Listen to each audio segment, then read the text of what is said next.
er det ikke lille Hugo, som kommer der? Jungledyret Hugo. En bil, der prøvede at slå mig ihjel, men jeg kastede mig lynhurtigt til siden, som jeg...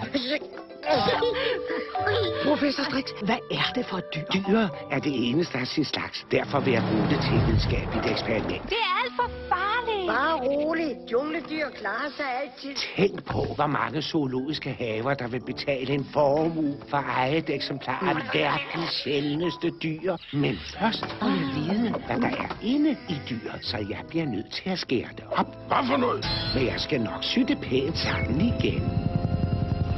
Jungledyret er jo temmelig vildt.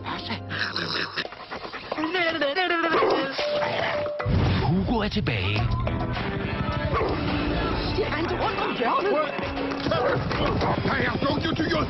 Endnu mere fræk. Kan jeg måske tisse på dig med mit dødeligt giftige tis? Endnu mere flabet. Er det mit verdens sjældneste dyr?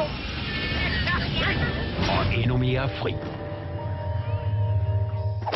Hvorfor kan du egentlig ikke være lidt mere forsigtig? Lige fra jeg mødte dig første gang, har du altid rodet dig ud i en masse farlige ting. Hold da kæft, hvor ser du kedelig ud, mand.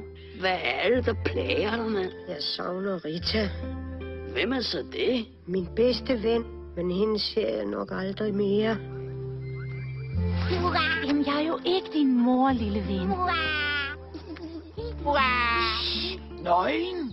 Hvad er det? Det er sådan en lille dims, som man stikker ind i låsen. I måsen. Det der ulækkert. Bulle, bulle, vabba. Kille, kille, klap, klap. Bulle, bulle, vabba. Bulle, bulle, vabba. Fræk, flabet og fri. Det er vores yndlingsmelodi.